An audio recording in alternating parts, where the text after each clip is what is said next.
They say that grief is the price we pay for love, but I have always found that to be a rather inefficient calculation. In my line of work, you learn very quickly that everything has a cost and a value, and they are rarely the same thing. My name is Beatrice Thorne, and for 40 years I served as a forensic accountant for the IRS. I did not carry a gun or a badge. I carried a red pen and a calculator. My job was to look at a chaotic mess of numbers and find the lie hidden within them. People think they can hide their sins in offshore accounts, or shell companies, or charitable trusts, but the numbers always tell the truth. Numbers are clean. Numbers are honest. People, however, are messy. I was thinking about this as I stood by the open grave of my husband, Elias. It was a Tuesday, which felt appropriate somehow, as Tuesdays are practical days for getting things done. The Oregon mist was clinging to everything, turning the green hills of the cemetery into a soft, blurred watercolor painting. I could feel the dampness seeping through the wool of my black coat, but I did not shiver. I stood perfectly still. I was the widow after all, and people were watching me. They were waiting for the collapse. They were waiting for the tears and the wailing, but I have never been one for public displays of insolvency. My grief was a private debt, and I would pay it on my own terms. There were about 50 people gathered around the plot. Elias had been a man of influence, a retired architect who had designed half the skyline of Portland. He was respected and perhaps even loved by some, but as I scanned the faces in the crowd, I saw mostly obligation. I saw business partners checking their watches. I saw distant cousins calculating the value of the estate. And then I saw Desmond Thorne, my stepson. He was standing on the opposite side of the grave, ostensibly to give me space, but I knew better. He was positioning himself. He wanted to be seen as the grieving son, the heir apparent, the young man shouldering the burden of loss. He was 34 years old now, but he still had the soft, untested look of a boy who had never truly worked for a dollar in his life. He was wearing a suit that cost more than my first car, a sleek Italian cut that was perhaps a bit too tight for a funeral. I watched him. That is what I do. I watch and I calculate. I noticed that his shoes were polished to a mirror shine, but there was a scuff of dried mud on the heel of the left one. He had been rushing.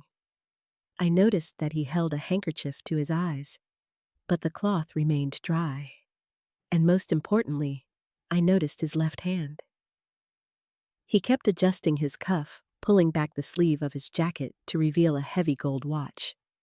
It was a Rolex, a Submariner, I believe. Elias had given it to him for his 21st graduation. Desmond checked the time 3 times in the space of 5 minutes. He was not mourning. He was waiting. The priest was droning on about dust to dust in the eternal kingdom, but my mind was back in my study at Greywater Point. I was thinking about the safe behind the painting in the library. I was thinking about the trust fund documents. I was thinking about the look in Elias's eyes 2 weeks ago, when the doctor told us there was nothing more they could do. Elias had grabbed my hand, his grip surprisingly strong for a dying man, and he had whispered, "Beatrice, do not let him take it. Do not let him destroy what we built." He did not have to say Desmond's name. We both knew. The service ended with the polite murmuring of the crowd. People began to disperse, drifting away like smoke in the wind. They came to me one by one, offering their condolences. Their words were identical, indistinguishable scripts. "I am so sorry for your loss. He was a great man, If there is anything you need, just call. I nodded and shook their hands, feeling the damp cold of their palms. I thanked them for coming. I played the part of the fragile old woman because that is what they expected. It is a useful camouflage age. When you are 72, people assume you are soft. They assume your mind is as brittle as your bones. They do not realize that I can look at a tax return from 1998 and tell you exactly where you spent your weekend. Finally, it was just Desmond and me standing by the grave. The workers were waiting in their truck to finish the job. Desmond walked over to me, his face arranging itself into a mask of solemn concern. "Beatrice," he said, his voice low and smooth, like expensive whiskey. "Beatrice, you look exhausted. You should not be out here in this damp air. Let me drive you home." I looked up at him. He was tall like his father, but he lacked Elias's warmth. Desmond had eyes that were the color of slate cold and flat. "I have my own car, Desmond," I said, keeping my voice steady. "The driver is waiting." He sighed a dramatic exhale that was meant to signal patience. "Of course," he said. "Of course. I just worry about you. This is a lot to handle. The house is so big and empty now. I do not like the idea of you being there all alone." "I am not alone," I said.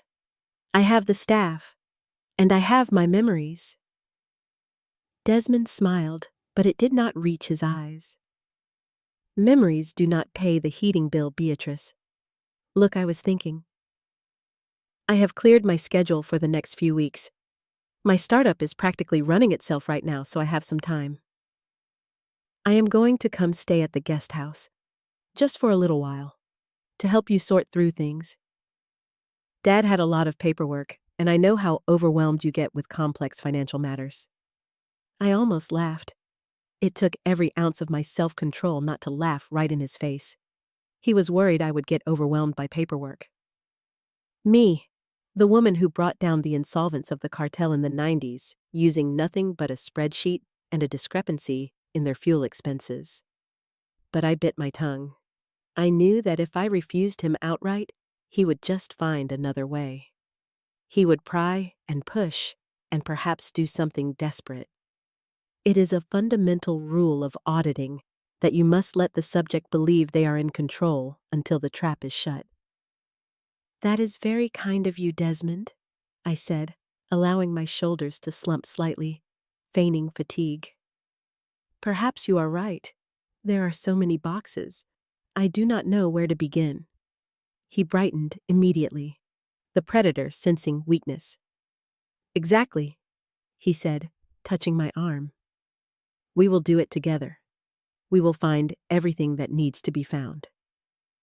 I pulled my arm away gently, adjusting my coat. "Yes," I said, "we will see what we can find." I walked away from him then toward the waiting black sedan. I could feel his eyes on my back. I could feel his hunger. He thought he was moving into the hen house to feast on the easy pickings. He thought he was dealing with a confused, grieving widow who would sign whatever piece of paper he put in front of her. As I climbed into the car and closed the door, shutting out the cold Oregon rain, I allowed myself a small, cold smile. Desmond was coming to Graywater Point to hunt for treasure. He did not realize that he was walking into an audit, and I had never failed an audit in my life. The car pulled away, winding down the narrow road that led away from the cemetery. I watched the trees blur past. The game had begun.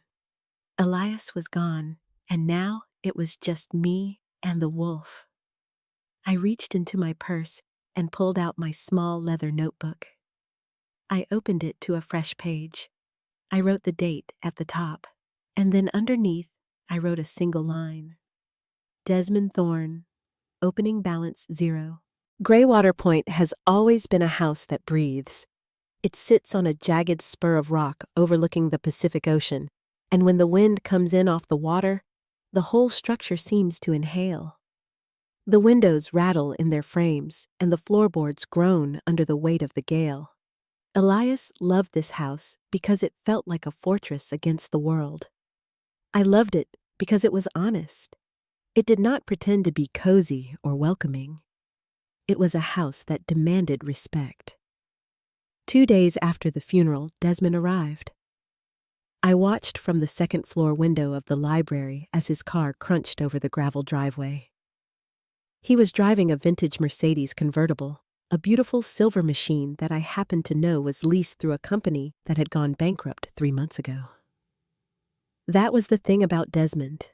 He lived his life on credit, leveraging one debt to pay off another, constantly moving money around like a shell game, hoping nobody would lift the cups to see there was nothing underneath. He parked the car right in front of the main entrance, blocking the path. It was a small gesture of dominance, a way of saying, "I am here, and I will take up space." I watched as he got out. He popped the trunk and began unloading suitcases. 1, 2, 3, 4 large leather bags. I narrowed my eyes. He had said he was coming for a few days to help me sort through paperwork. You do not need 4 suitcases for a few days of filing. You need 4 suitcases if you are planning a siege. I went downstairs to meet him. I made sure to walk slowly to hold the banister with a trembling hand. I was wearing a soft gray cardigan, and my reading glasses were perched on the end of my nose. I looked every inch the grandmother I was not. Desmond swept into the foyer with a gust of cold air and the smell of expensive cologne. He dropped the bags on the marble floor with a heavy thud. "Beatrice," he exclaimed, opening his arms wide. "Look at this place. It is like a tomb in here. We need to get some light in. We need to get some life back into these rooms." He hugged me, and I felt the hard plastic of his phone pressing against my ribs through his jacket pocket. He smelled of tobacco and mints, a combination he used to mask the fact that he smoked when he was nervous. "I am just keeping the curtains drawn to save on heat." "Desmond," I said, pulling away gently. "The draft can be terrible this time of year." He laughed, a dismissive sound. "Money is for spending, Beatrice. You cannot take it with you." That is what Dad always said. Elias had never said that. Elias was a man who saved tinfoil and reused coffee grounds. But I nodded. "I suppose you are right," I said. He reached into one of his bags and pulled out a wooden box. "I brought you something. A little treat.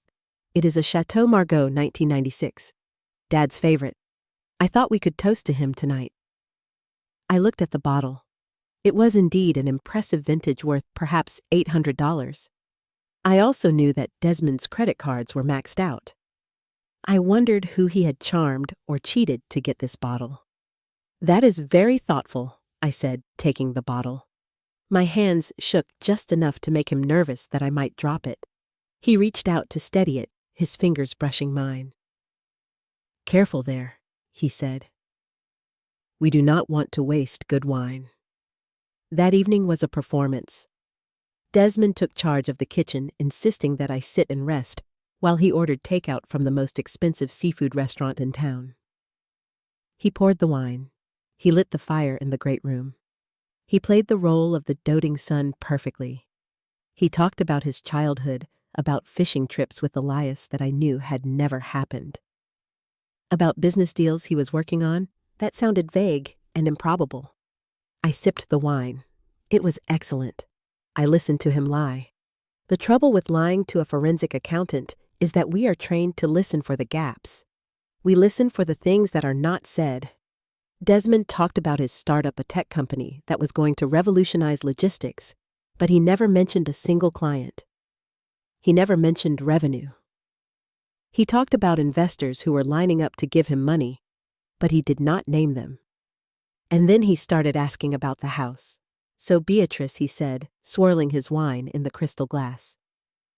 "Have you thought about what you want to do with Greywater Point? It is a lot of house for one person."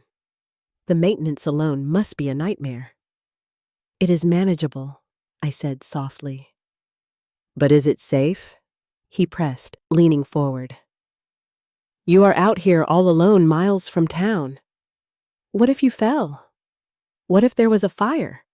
I was looking at some brochures for these luxury retirement communities in Santa Barbara. They are incredible, Beatrice. Ocean View's staff on call 24/7. It would be like a permanent vacation. I saw the play immediately. He wanted me out. He wanted me in a home in California so he could sell Greywater Point and liquidate the assets. I am not ready to leave Elias's home. Yet, Desmond, I said. Not yet. He sat back, his jaw tightening just a fraction. Of course, no rush. Just something to think about. I went to bed early, pleading exhaustion. I climbed the stairs, my steps heavy and slow. I went into my bedroom and locked the door. Then I did what I always do. I turned off the lights, but I did not get into bed. I sat in the wingback chair by the door and I waited. The house settled into silence. The grandfather clock in the hall chimed midnight. Then 1. At 2 in the morning, I heard it. The creak of a floorboard in the hallway. I slipped off my shoes and moved silently to the door. I cracked it open just a sliver. The hallway was dark, but a beam of moonlight was cutting through the high windows. Desmond was there. He was fully dressed, still wearing his slacks and a black turtleneck. He was not wearing shoes. He was moving like a ghost toward the gallery where Elias kept his collection of maritime art. I watched him. He stopped in front of a painting, an oil on canvas from the 19th century depicting a storm at sea. It was worth $40,000. Desmond took out his phone. The screen glowed blue in the dark. He took a photo of the painting. Then he took a photo of the artist's signature. He moved to the next item, a bronze sculpture of a whale. Click. He moved to the antique sextant on the display table. Click. He was not mourning his father. He was inventorying the estate. He was shopping. I watched him for 10 minutes. He was meticulous. He checked the hallmarks on the silver candlesticks. He looked under the rug to check the condition of the hardwood floors. He was calculating the liquidation value of my life. My heart hammered against my ribs, not from fear, but from a cold, sharp anger. This boy, this stranger, was walking through the house my husband and I had built, measuring it for the coffin. He paused outside the library door. That was where the wall safe was. That was where the private papers were. I held my breath. If he went in there now, the game would escalate too quickly. I was not ready. He reached for the handle, then he stopped. He looked back toward the stairs toward my room. He was checking to see if the old woman was asleep. I closed my door silently and clicked the latch. A moment later, I heard his footsteps retreat down the hall back toward the guest wing. He had decided to wait. He thought he had plenty of time. He thought I was a senile old woman dreaming of the past. I went to my desk and turned on my small encrypted laptop. I logged into my private server. I needed to see exactly how desperate he was. A man who inventories the silverware at 2 in the morning is a man running out of options. I pulled up the credit reports I had legally accessed as the executor of the estate. I started digging into the shell company he had mentioned over dinner. The wolf was at the door indeed, but he did not realize that the hunter was already awake and she had just loaded her rifle. The next morning, I woke up with the sunrise. The fog was thick, pressing against the windows like wet cotton, turning the world outside into a featureless, gray void. It was perfect. Fog muffles sound. It makes the world feel smaller, more contained. It makes it easier to hide things. I dressed in my usual attire: slacks, a sturdy blouse, and a cardigan. I looked in the mirror and practiced my expression. I let my mouth hang slightly open, just a fraction. I let my eyes glaze over a bit, unfocusing them. It is a subtle art, looking confused. If you overdo it, people think you are faking. If you do it just right, they stop seeing you as a person and start seeing you as furniture. I went downstairs to the kitchen. The smell of coffee was already in the air. Desmond was there, leaning against the granite island, scrolling on his phone. He looked fresh, rested. He had the energy of a man who thinks he is winning. "Good morning, Beatrice," he said, flashing that bright salesman smile.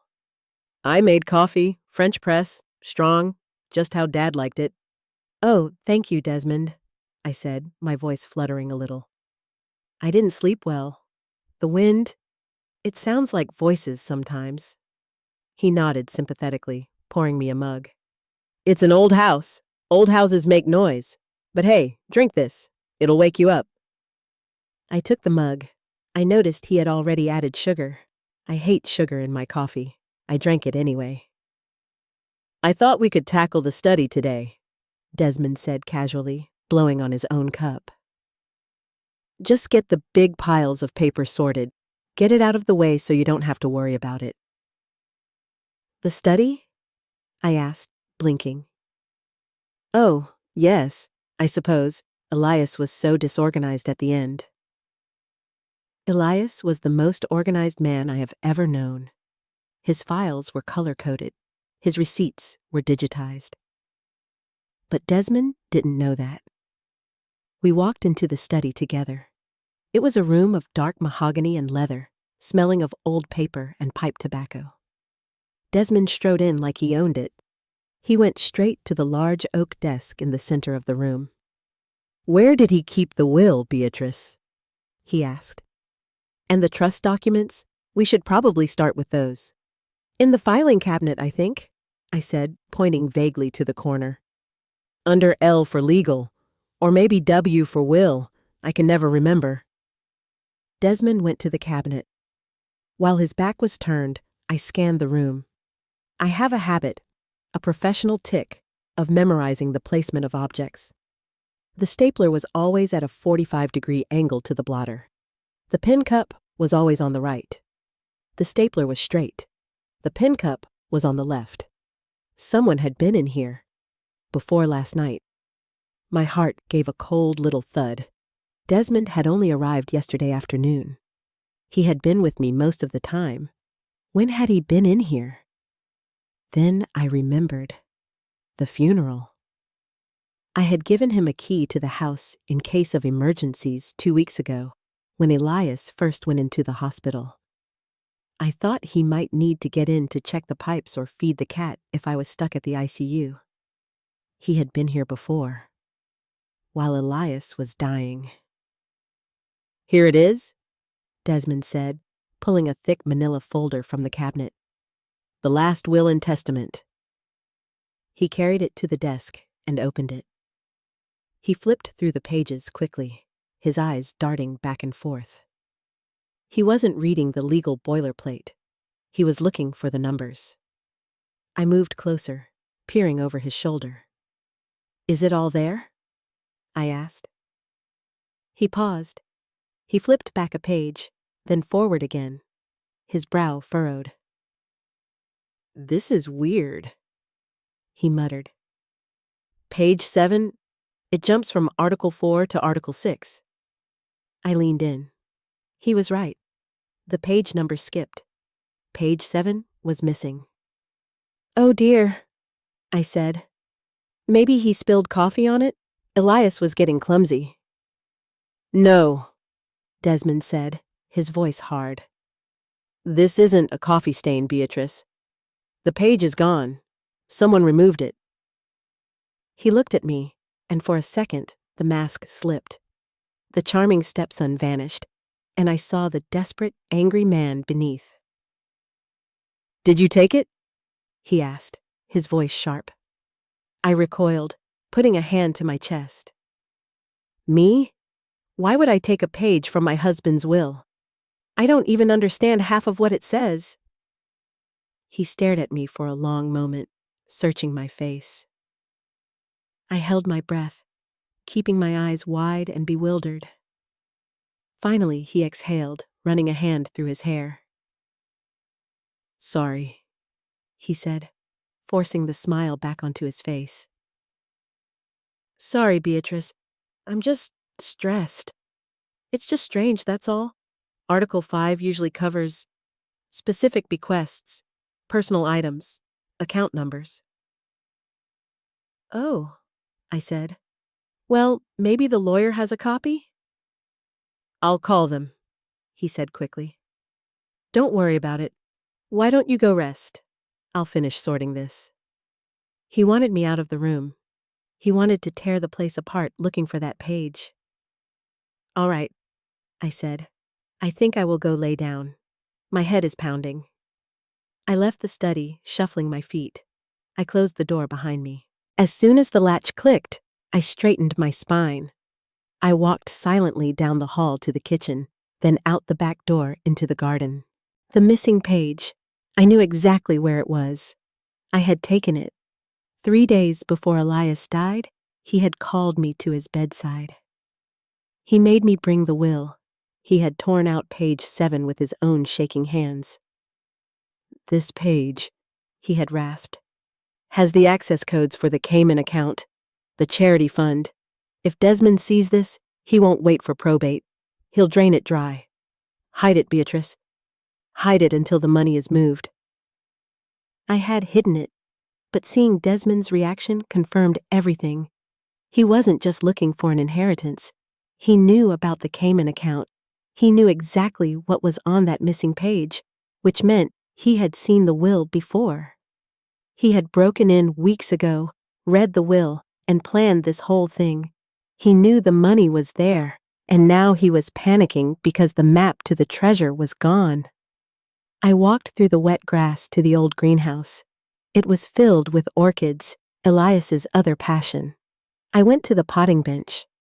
There was a stack of clay pots in the corner, covered in spider webs. I lifted the third pot from the bottom. Inside, wrapped in a plastic sandwich bag, was page 7. I looked at it, a string of alphanumeric codes. The key to $5 million intended for a children's hospital. I couldn't leave it here. If he tore the house apart, he might eventually come out here. I needed a better hiding place. Or, better yet, I needed to change the game. Desmond thought the page was lost. He thought I was clueless. I took the page out of the bag. I looked at the numbers. I have a photographic memory for figures. It is a talent that served me well when I was auditing the books of corrupt senators. I stared at the code for 10 seconds. 77, Bravo, X-ray 99, 4. I closed my eyes and burned it into my brain. Then I took a lighter from my pocket. I always carry one for lighting the pilot light on the old stove, and I lit the corner of the page. I watched the paper curl and blacken. I watched the numbers turn to ash. The only record of that account now existed in my head. I am the ledger now, Desmond. Come and try to audit me. Golf is a game of patience and precision, neither of which are qualities I would attribute to my stepson. Yet at 10 o'clock the following morning, Desmond appeared in the kitchen wearing a polo shirt and carrying a set of clubs that looked as if they had never touched grass. I have a tea time at the club, he announced, pouring his third coffee of the morning. I need to clear my head, Beatrice. All this paperwork is giving me a migraine. I nodded sympathetically, buttering my toast with slow, deliberate movements. That sounds lovely, Desmond. You should take your time. Do not worry about me. I will just be pottering around the garden. He looked relieved. He did not want to play golf. He wanted to get out of the house to make phone calls he did not want me to hear. He wanted to scream at someone without the old widow listening in the next room. I watched from the window as his silver Mercedes crunched down the driveway and disappeared into the mist. I waited 5 full minutes just to be sure he had not forgotten his sunglasses or his wallet. Then I moved. My arthritis seemed to vanish. I walked briskly to the guest wing of the house. Desmond had been staying here for less than 48 hours, but the room already smelled different. It smelled of stale anxiety and expensive cologne and the metallic tang of energy drinks. His clothes were flung over the chairs. His bed was unmade. It was the room of a chaotic mind. I went straight to the desk. His laptop was there, sitting closed on the polished wood. It was a sleek, high-end model, the kind used by graphic designers and serious gamers. I sat down in his chair. It was still warm. Most people think hacking is like the movies with scrolling green code and furious typing, but in my experience, it is usually much simpler. It is about psychology. Desmond was a narcissist. Narcissists do not choose random passwords. They choose passwords that reflect how they see themselves. I opened the lid. The screen came to life, asking for a password. I tried his birthday. Incorrect. I tried his mother's name. Incorrect. I tried the word success. Incorrect.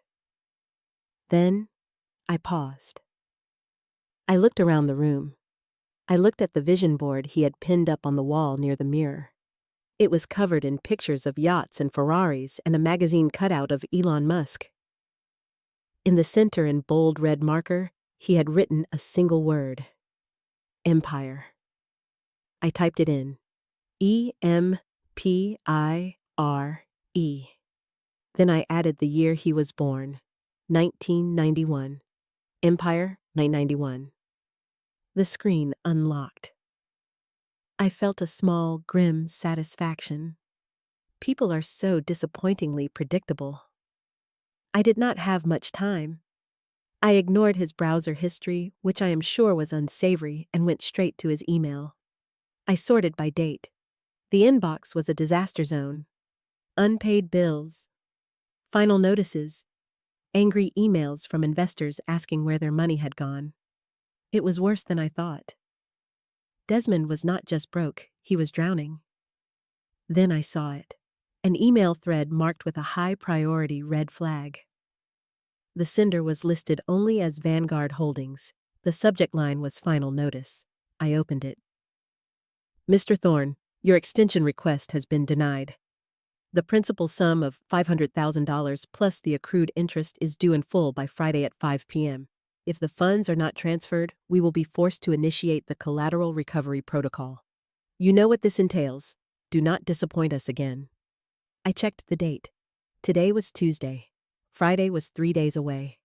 I sat back in the chair, my heart beating a slow, steady rhythm against my ribs. This was the missing variable in the equation. Desmond was not just greedy. He was terrified. He owed $500,000 to people who used terms like collateral recovery protocol, which is a polite way of saying they would break his legs. He needed Elias's money not to buy a new car, but to save his life. I scrolled down further. Found a spreadsheet attachment. It was a list of his assets. He had listed his car, which he didn't own. He had listed his startup, which was worthless. And at the bottom, he had listed inheritance. Greywater Point Trust. Estimated value, $5. He had already promised my money to the sharks. I heard the sound of a car engine in the distance. He was back early. He must have forgotten something, or perhaps the golf course was closed.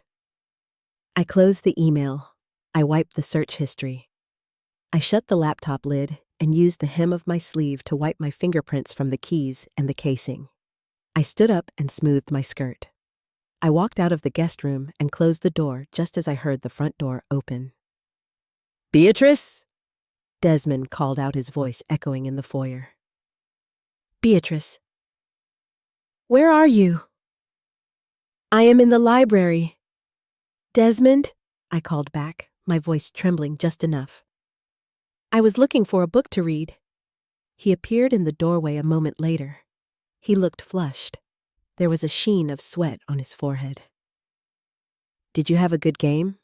I asked. He blinked. "Oh, no. It started to rain. I decided to come back and get some work done." He looked at me with suspicion. He was checking my face for any sign that I knew his secret. I gave him nothing but a benign, grandmotherly smile. "That is a shame," I said. "Well, I suppose you can get back to your emails then." He flinched at the word emails. Just a tiny twitch of the eye. "Yes," he said. "Yes, I have a lot to catch up on." He turned and walked back toward the guest wing. I watched him go. I looked at the grandfather clock in the hall. Tick-tock, Desmond. I knew the deadline now. Friday at 5 p.m.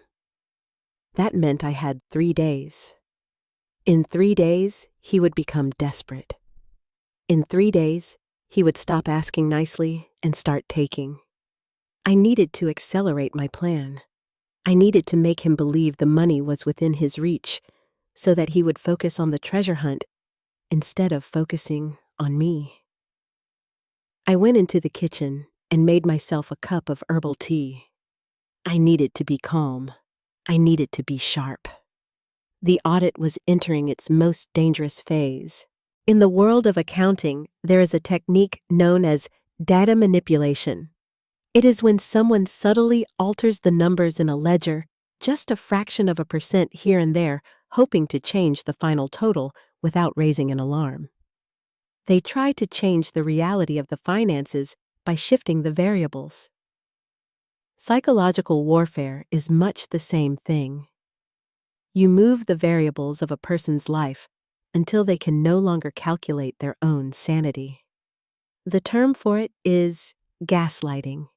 It comes from an old play, but I prefer to think of it as an audit of the mind. Desmond began his campaign on Wednesday morning. It started with small things, irritating things. I have placed my reading glasses on the nightstand by my bed every night for 20 years. It is a muscle memory.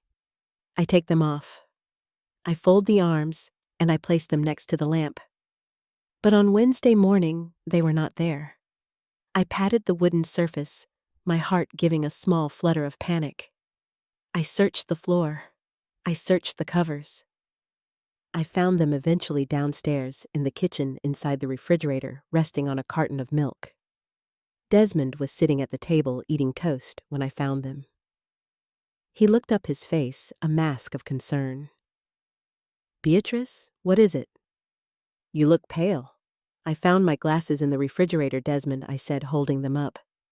The lenses were fogged from the cold. He frowned. "In the fridge? Why would you put them there?" "I did not put them there," I said, my voice firm. "I left them on my nightstand." He paused, chewing slowly. "Beatrice, I was in the kitchen at 6 this morning getting water. I saw them on the counter. You must have brought them down last night when you got that glass of milk. Do you remember getting the milk?" I stared at him. I had not come downstairs for milk. I had slept through the night, but for a split second, a tiny crack appeared in my certainty. Had I? Had I sleepwalked? Grief does strange things to the mind. "No," I said. "No, I did not." He shrugged gently. "Okay, if you say so. Just be careful. We do not want you losing track of things." By the afternoon, the campaign escalated. I went to take my blood pressure medication. I keep the pill organizer on the bathroom vanity. Tuesday, Wednesday, Thursday. I popped the tab for Wednesday. It was empty. I froze. I knew I had not taken it. I am a creature of ritual. I take the pill with my breakfast tea. I had skipped tea this morning because of the glasses incident, so the pill should be there. Desmond walked past the bathroom door. Is everything all right? My pill is gone, I said. The Wednesday slot is empty. He leaned against the doorframe, crossing his arms. Beatrice, I watched you take it. This morning, with the toast. Remember? I looked at the empty plastic container. I looked at him. He was rewriting my history in real time. He was deleting the entries of my memory and replacing them with his own fabrications.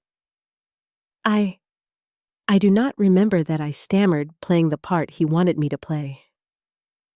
He sighed a long, sad sound. You have been under so much stress, Beatrice. It is normal to be forgetful. Dad was the same way at the end. He would swear he hadn't eaten lunch 10 minutes after clearing the plate. He was planting the seed. He was drawing a parallel between me and a dying man.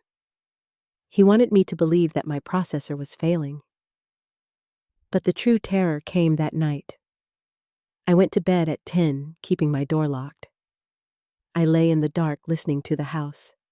The wind was howling outside, battering the cliffs, but inside, it was quiet. Too quiet.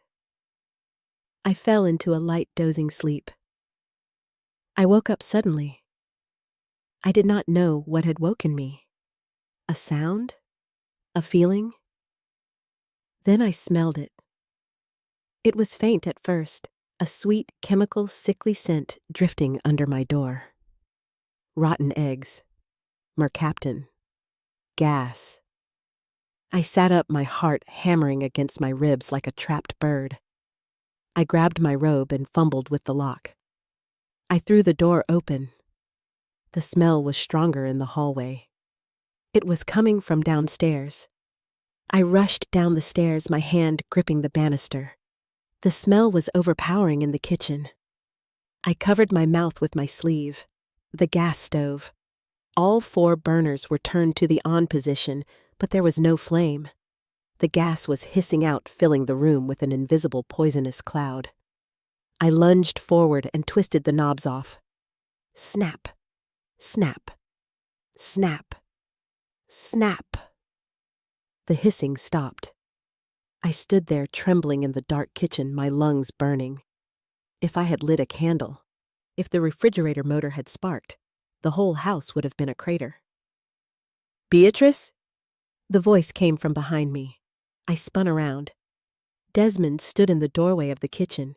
He was wearing his silk pajamas, looking sleepy and confused. What in God's name are you doing? He asked, sniffing the air. Is that gas? You turned it on, I whispered. You tried to kill us. He looked at me, his eyes wide with shock. Me? Beatrice. I have been asleep for hours. I woke up because I heard you walking around down here.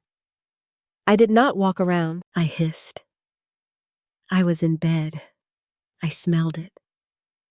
He walked over to me, careful not to turn on the light switch. He took my shoulders in his hands.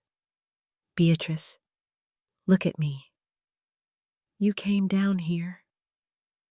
You must have tried to make tea. You turned the dials, but you forgot to hit the igniter. And then you forgot you did it and went back to bed. No, I said, pushing him away. No. That is a lie. He stepped back, his face hardening into a look of profound pity. That was the worst look of all. Pity is the weapon used by those who think they are superior. Beatrice, he said softly, we cannot ignore this anymore. First the glasses, then the pills. Now this. You could have killed yourself. You could have killed me. He paused, letting the silence hang heavy in the gas-filled room. I think it is time we talked about the assisted living facility, he said. For your own safety. I cannot leave you here alone on Friday. I would never forgive myself if something happened. There it was. The ultimatum. He needed me out of the house by Friday. If I was declared incompetent, if I was locked away in a memory care unit, he could apply for emergency power of attorney. He could access the accounts. He could pay the sharks. He was not trying to kill me. Not yet. Dead bodies bring police investigations and autopsies. He needed me alive, but legally erased. I looked at him standing there in the dark, the smell of gas still clinging to the air. I saw the calculation in his eyes. He thought he had broken me. He thought I was terrified. I let my shoulders slump. I let a sob escape my throat. I do not know what is happening to me. I cried, covering my face with my hands. I am so scared, Desmond.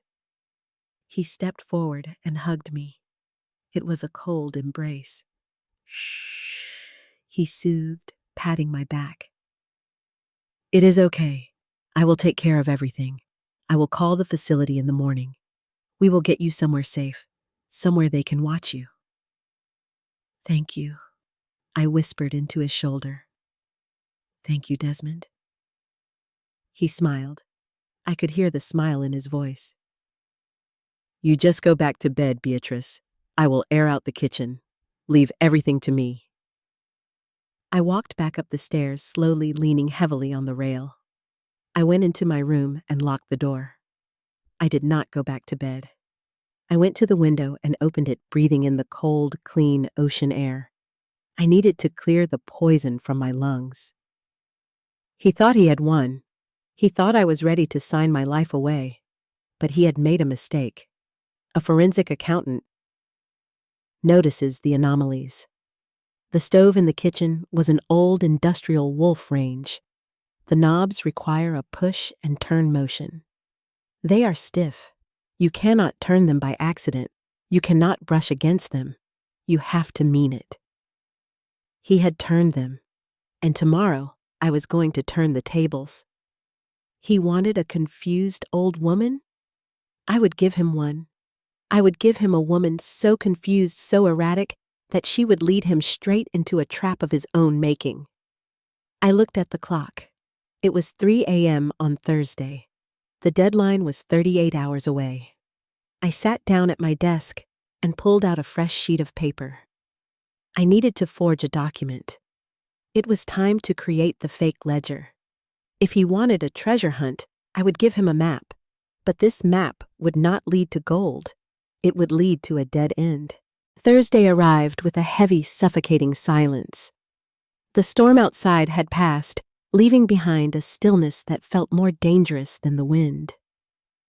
Inside the house, the air was thick with unspoken threats. Desmond was no longer acting the part of the concerned son. The mask had slipped. He was pacing the hallways, his eyes darting to the clock every few minutes. The deadline was 24 hours away. I spent the day in the library pretending to read. I kept my door open just a crack, watching him. He was on the phone, constantly whispering in hushed, angry tones. I caught snippets of his conversation. Phrases like wire transfer and liquid assets and tomorrow for sure. He was promising money he did not have. He was selling a future that did not belong to him. By evening, the atmosphere was brittle. I sat in the high-backed armchair in the living room, a blanket draped over my knees. I looked frail. I looked defeated. This was exactly what he wanted to see. I think I will make us some tea, Desmond announced from the doorway. His voice was too loud, too cheerful. You look like you need something to help you sleep, Beatrice. I found some of that special herbal blend you like. That would be nice, I said, keeping my voice weak. Thank you, Desmond. He disappeared into the kitchen. The kitchen is separated from the living room by a long hallway. But if you leave the doors open and the lights in the living room are dim, You can see the reflection of the kitchen counter in the glass of the French doors that lead to the patio. It is a trick of the light Elias used to use to check if the water was boiling without getting up from his chair. I watched the glass. I saw Desmond standing by the island. He was not just boiling water. He had taken something out of his pocket, a small plastic bag. He placed 2 mugs on the counter. He poured the water. Steam rose up, obscuring the reflection for a moment. Then I saw him reach for a heavy silver spoon. He placed something on the counter, something small and white. He pressed the back of the spoon down on it. Grind, grind, grind. He was crushing pills. My heart went cold. He was not just trying to make me sleep. He was trying to sedate me. Perhaps he wanted me unconscious so he could force my fingerprint onto a banking app on my phone. Perhaps he wanted to stage a fall down the stairs. Or perhaps he simply wanted to overdose me and call it a tragic accident of a confused old woman mixing up her medications. He swept the white powder into one of the mugs. He stirred it vigorously. He added honey, a lot of honey, to mask the bitterness. He picked up the mugs and walked toward the living room. I turned my head away from the glass, focusing my eyes on the fireplace. I needed to be calm. I needed to control my breathing. Desmond entered the room smiling. "Here we go," he said, setting the steaming mug on the side table next to me. "Chamomile and valerian root. It will knock you right out." "Thank you," I said, reaching for the cup. My hands trembled. This time the trembling was not an act. I lifted the cup to my lips. The steam hit my face. Underneath the floral scent of the chamomile, there was a faint metallic acrid smell.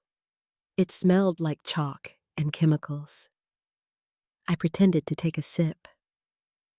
I let the liquid touch my closed lips, but I did not let a drop enter my mouth. I made a swallowing sound. I said, lowering the cup. "That is very sweet." Desmond was watching me intently. He was standing over me, sipping his own tea, his eyes locked on my throat, waiting for the swallow. "Drink it all," he urged. "You need the rest. We have a big day tomorrow. I called the facility. They have a bed opening up in the afternoon." I nodded. Yes. Yes, you are right." I brought the cup to my lips again. I tilted it. I let out a long sigh. "Desmond," I said, looking up at him, "could you be a dear and fetch my shawl from the hallway closet? It is getting chilly in here." He hesitated. He did not want to leave the room. He wanted to watch me drink the poison, but he also wanted to keep me compliant. "Sure," he said. "I will be right back. Drink up." He turned and walked toward the hall. As soon as he was out of sight, I moved with a speed that would have shocked him. I leaned over the side of the armchair. There was a large potted fern sitting in a heavy ceramic pot next to the table. It was a lush green Boston fern that I had nurtured for 10 years. I poured the entire contents of the mug into the soil. The brown liquid soaked into the dirt instantly. I sat back up and placed the empty mug on the coaster. I wiped a drop of tea onto my lower lip to make it look like I had finished it. Desmond returned holding the shawl. He looked at the table. He saw the empty mug. A look of pure relief washed over his face. "Good," he said. "Good girl." He draped the shawl over my shoulders. His touch made my skin crawl. "You should feel it kicking in soon," he said. "Why don't you head up to bed? I will lock up down here." I stood up, swaying slightly on purpose. "Yes," I said, slurring my words just a fraction. "I feel very heavy." I think I will sleep well tonight. I climbed the stairs, leaning on the banister. I felt his eyes on me the whole way up. He was counting the minutes until I collapsed. I went into my room, locked the door, and pushed a heavy oak chair under the handle. I did not sleep. I sat by the window, watching the moon rise over the ocean. I was thinking about the fern downstairs. The next morning, I went down to the living room before Desmond was awake. I went straight to the armchair. The fern was dead. It was not just wilted, it was destroyed. The fronds had turned a sickly yellow-black color, curling in on themselves, as if they had been burned by fire. The chemical concentration in that cup must have been massive. If I had drunk that, my heart would have stopped before I reached the top of the stairs. I stared at the dead plant. This was no longer a game of cat and mouse. This was attempted murder.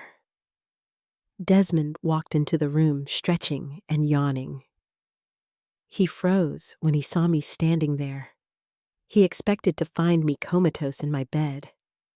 He expected to be calling the paramedics right now to report an accidental overdose. "Beatrice," he stammered. You are up?" I turned to look at him. I stood in front of the dead fern, blocking it from his view with my body. "I slept wonderfully, Desmond," I said, my voice clear and sharp. "I feel energized. In fact, I feel so good that I remembered something." He blinked, confused. What? What did you remember?" "I remembered where Elias hid the money," I said. His eyes went wide. The shock of seeing me alive was instantly replaced by greed. "Where?" he asked, taking a step forward. I smiled. It was the smile of a predator who has just decided to stop playing with its food. "It is not in the bank," I said, "and it is not in the Cayman Islands." He turned it into something else, something portable, and he hid it right here in the city. Desmond was trembling. He was hooked. The poison was forgotten. The deadline was forgotten. There was only the treasure. "Tell me," he whispered. "I will not just tell you," I said. I wrote it down. I reached into my pocket and pulled out the fake ledger I had created the night before. "But first," I said, holding it out of his reach, "we need to talk about my future." The most convincing lies are always built on a foundation of truth. If you want to deceive a man like Desmond, you cannot simply hand him a piece of paper and say, "Here is the money." He is a con artist, and con artists are naturally suspicious of generosity. You have to make him believe he is stealing it. You have to make him believe he has outsmarted you. I stood there, in the living room, holding the small leather notebook I had prepared. It was an old diary of Elias's from the late 90s, cracked at the spine and smelling of mildew. I had spent the early hours of the morning carefully removing the original pages and inserting new ones. I used a fountain pen with black ink, the same kind Elias always used. I replicated his handwriting, the sharp slant of the T, the looped tail of the Y. I had forged his signature on tax documents for 30 years to save him time. I could write as Elias better than Elias could. Desmond was staring at the notebook like a starving dog staring at a steak. "Let me see it, Beatrice," he said, his voice tight. I pulled the book back against my chest. I clutched it with feigned desperation. "No," I said. "Not until you promise me. No assisted living facility. No doctors. I want to stay here. I want to stay in my home." He let out a sharp, frustrated breath. He ran a hand over his face. "Okay, fine. I promise. No facility. We will hire a nurse, a private nurse, whatever you want. Just give me the book." I hesitated. I looked at him with wide, watery eyes. "Do you swear? On your father's grave?" "I swear," he snapped, taking a step closer. "I swear on his grave. Now give it to me. I looked down at the floor. I pretended to be debating with myself. Then I shook my head. I cannot just give it to you, I said. It is too complicated. Elias used codes, ciphers. I need to decode it for you. I need to write out the instructions clearly or the bank will not let you in. Desmond looked at the clock.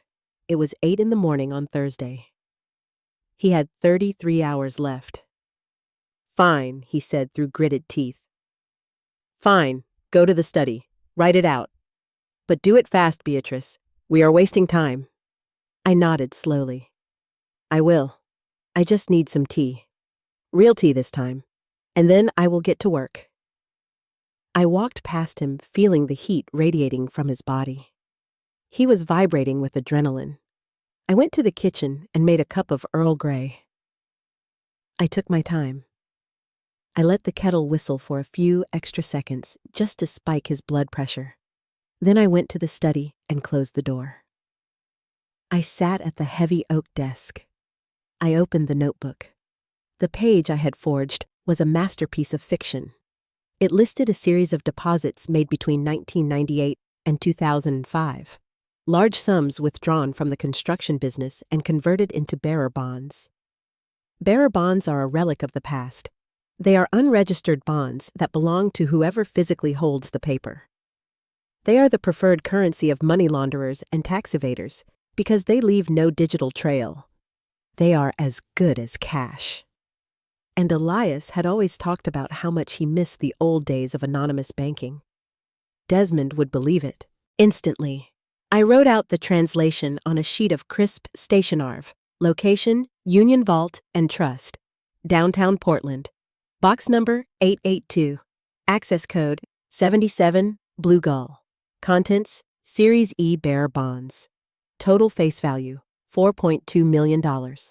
It was a lie. Union Vault and Trust did exist and we did have a box there, but it was empty. We had cleared it out 5 years ago. The access code was real, but it would only open a box full of dust. But Desmond did not know that. I placed the notebook and the translation sheet in the center of the desk. Then I stood up. I needed him to find it. I needed him to think I had left it unguarded in my confusion. I opened the study door and walked out into the hallway. I called out in a wavering voice. Desmond? Desmond, I think I need to lie down for a moment. The excitement. My heart is fluttering. Desmond appeared from the living room instantly. He looked at me, then he looked past me through the open door to the desk where the papers were sitting in a patch of sunlight. Are you okay? He asked, barely glancing at me. I am feeling faint, I said, leaning against the wall. I am going to go up to my room, just for 5 minutes. Then I will finish the translation. Go, he said, waving his hand dismissively. Go rest. I will wait here. I began to climb the stairs. I moved slowly, 1 step at a time. I heard his footsteps moving toward the study. I paused on the landing and looked down over the banister. Desmond walked into the study. He did not wait. He went straight to the desk. He picked up the paper. I saw his shoulders stiffen as he read the words, $4.2 million. He pulled out his phone. He took a picture of the page. Then he took a picture of the notebook. He shoved the papers back onto the desk, trying to make them look exactly as I had left them. He turned around and walked back out into the hall, his face flushed with triumph. He thought he had the map. He thought the old woman was upstairs napping while he stole her fortune. I went into my bedroom and closed the door. I walked to the window and watched the driveway. 3 minutes later, the front door slammed. Desmond came running out. He was moving fast. He jumped into his silver Mercedes. The engine roared to life. He spun the tires on the gravel, sending stones flying as he peeled out of the driveway, speeding toward the main road. He was going to Portland. He was going to the bank. It was a 2-hour drive. I checked my watch. 9:15 a.m. I had 4 hours, maybe 5. The moment his taillights disappeared around the bend, I stopped shaking. I stopped stooping. I stood up straight and rolled my shoulders back. The fragile widow was gone. The forensic accountant was back on the clock. I went downstairs to the study. I picked up the fake ledger and locked it in the drawer. It had served its purpose. Then I sat down at the computer. I had one more email to send. Desmond was driving toward an empty box, but when he opened it, he would trigger the silent alarm I had set up with the bank manager years ago. They would detain him for questioning regarding unauthorized access. That would buy me even more time. But I wasn't just stalling. I was preparing the final blow. I opened the file labeled Desmond Thorne, Liabilities. I opened the folder containing the photos of the gas stove knobs, the photos of the dead fern, the recording of him threatening me in the kitchen. I had enough to send him to prison for attempted murder. But prison was too easy. Prison gives you 3 meals a day and a bed. I wanted him to feel what I felt. I wanted him to feel the walls closing in. I wanted him to understand the true meaning of insolvency. I picked up the phone and dialed a number I had not called in 10 years. IRS Criminal Investigation Division. Special Agent Miller speaking. "Hello, Frank?" I said, my voice steady and cold. "It is Beatrice Thorne. I have a tip for you. It concerns a substantial case of wire fraud, tax evasion, and money laundering involving a shell company in the Caymans." There was a pause on the other end. "Beatrice?" Frank asked, his voice warm with recognition. "I thought you retired." "I did, Frank," I said. "But I decided to do one last audit. For old time's sake. Grab your pen, Frank. You are going to want to write this down." The silence that filled Greywater Point after Desmond left was heavy and sweet. It was the silence of a courtroom before the verdict is read. I spent the next 4 hours preparing the final stage of the audit. I cleaned the house. I washed the teacups. I watered the plants, including the dead fern, which I had replaced with a fresh one from the greenhouse. I wanted the scene to be perfect. I sat in the library as the afternoon light began to fade into a bruised purple twilight. I had a book open on my lap, but I was not reading. I was listening. At 3 in the afternoon, I heard the car. He was driving fast. I could hear the engine whining as he pushed the Mercedes up the winding coastal road. He did not slow down for the turn into the driveway. Tires screeched on asphalt, gravel sprayed against the siding of the house like buckshot. The car door slammed. Then the front door burst open.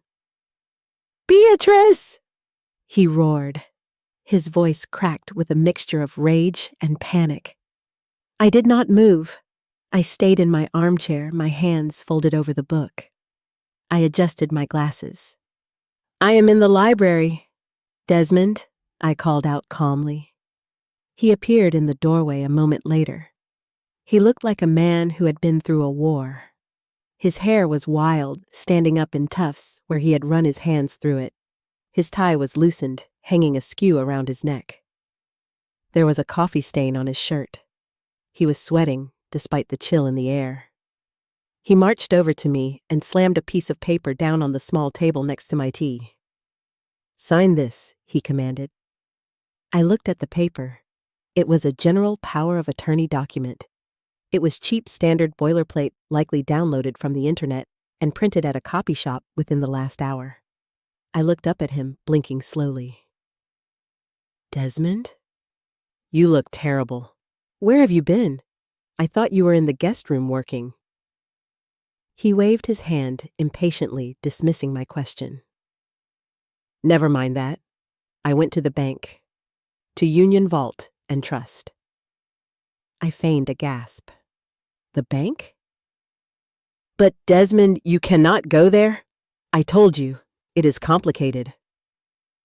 "I know it is complicated," he shouted, pacing the room. "I gave them the code." The manager came out. He said the code is valid, but the box is biometric. It needs a fingerprint. Your fingerprint. He spun around and pointed a shaking finger at me. You knew that. You knew the code wouldn't work without you. I shrank back into the chair, making myself small. I forgot, Desmond. It has been so long. Elias handled everything. I just remembered the numbers. He stopped pacing. He took a deep breath, trying to compose himself. He ran a hand over his face, wiping away the sweat. He needed to calm down. He needed me to cooperate. If he scared me too much, I might freeze up. I watched him recalibrate. I watched the mask of the loving sun slide back into place, though it was cracked and crooked now. Okay, he said, his voice trembling with suppressed violence. Okay, Beatrice. I am sorry, I yelled. It is just... The manager said if we do not access the box by tomorrow, they are going to do an audit of the vault, a security check. They might seize the contents if the paperwork isn't up to date. He was lying. Banks do not seize safety deposit boxes on a whim. But he was desperate. He needed me to believe there was a deadline that matched his own deadline with the loan sharks. We need to move fast, he said, tapping the paper. This document, it gives me the authority to act on your behalf. If you sign this, I can go back there with your digital signature and open the box. I can save the bonds, Beatrice. I can save Elias's legacy. I picked up the document. I put on my reading glasses. I took my time cleaning the lenses with the hem of my cardigan. Desmond was vibrating with impatience. I don't know, Desmond, I said, scanning the text. This seems very broad. It says you can sell real estate. It says you can access my retirement accounts. It is just standard language, he snapped. Do not read the fine print, Beatrice. We do not have time. Just sign the damn thing. I looked at him over the rim of my glasses. Elias always said never sign anything you haven't read twice, Desmond. You know that. He let out a growl of frustration. He grabbed a pen from the desk and thrust it at me. Just sign it, please. For Dad. I took the pen. I hovered the tip over the signature line. Desmond leaned in, his eyes hungry. He was so close to the money. He could almost taste the $4 million he thought was waiting in that box. I hesitated. Then I pulled the pen back. You know, I said thoughtfully. The date on this is wrong. It says the 14th. Today is the 15th. Who cares? He screamed. He slammed his hand onto the table, making the teacup rattle. Who cares about the date? Sign the paper, old woman. The mask was gone completely now.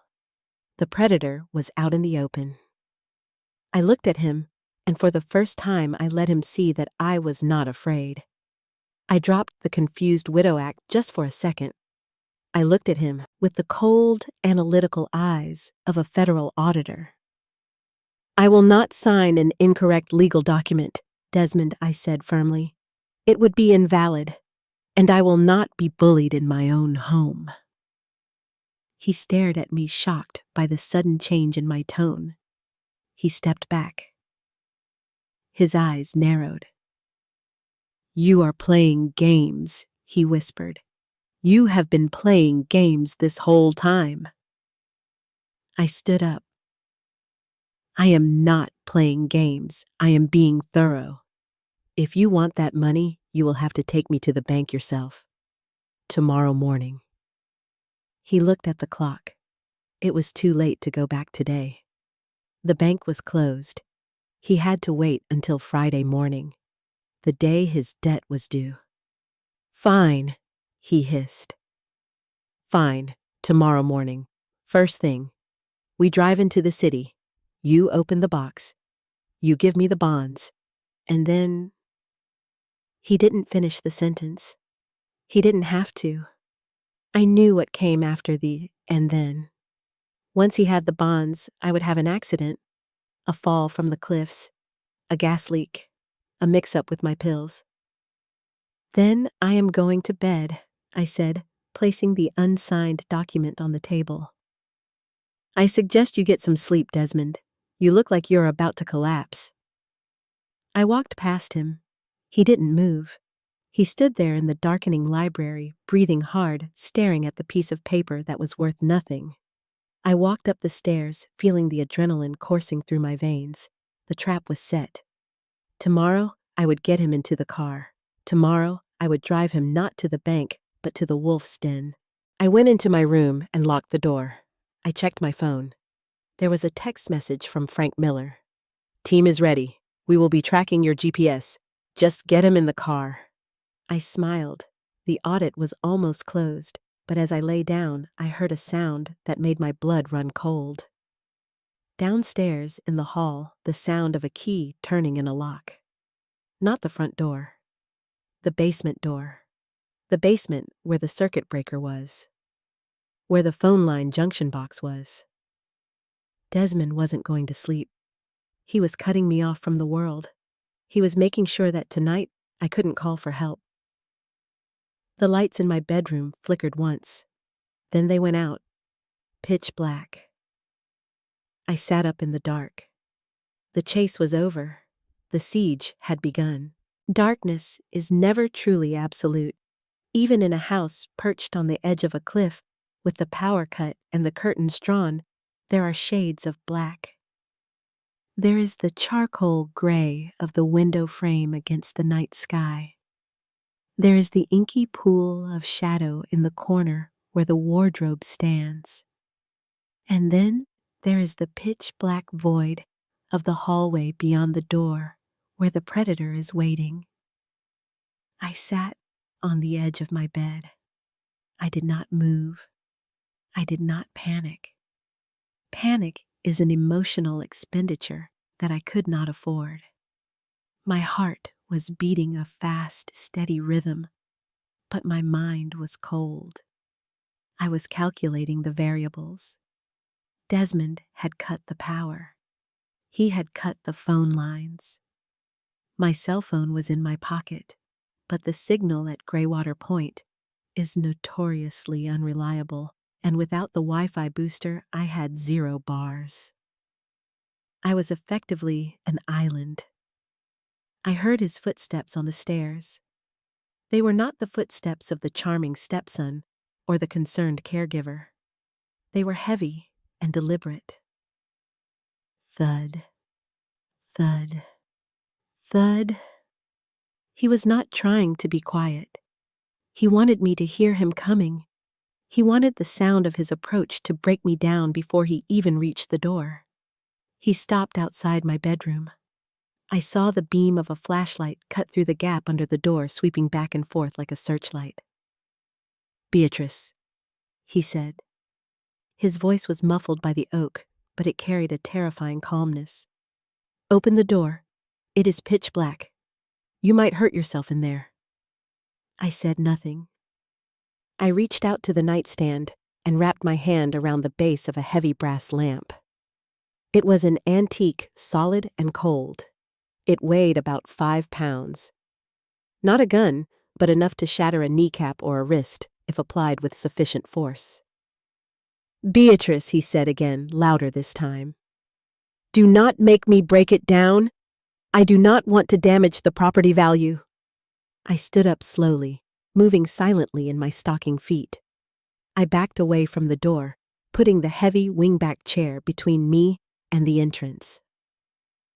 Go away, Desmond, I said, my voice projecting clearly through the wood. I will see you in the morning. We will go to the bank then. I heard a laugh.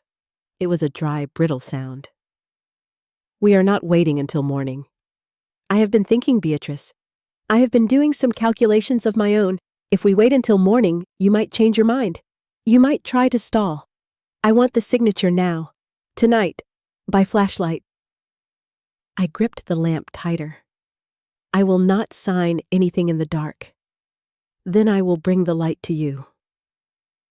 There was a sudden violent crash. The door shuddered in its frame. He had kicked it. Another crash. Wood splintered. The lock on my bedroom door was a simple privacy latch, not a deadbolt.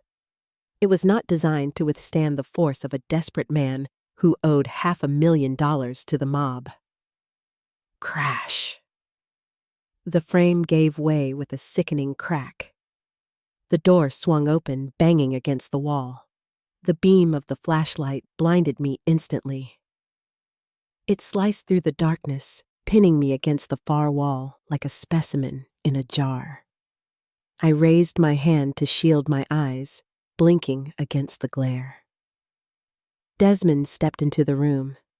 He was a silhouette behind the light, a faceless shadow with a voice. "There you are," he said softly.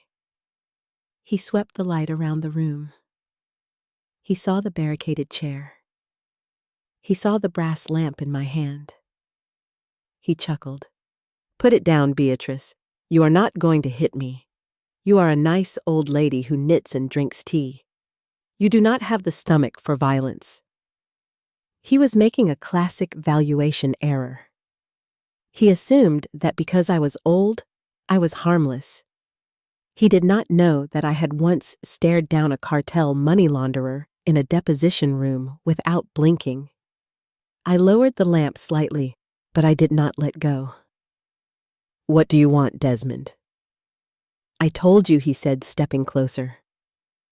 "I want the signature, and I want the truth." He kicked the chair aside. It skidded across the floor with a screech.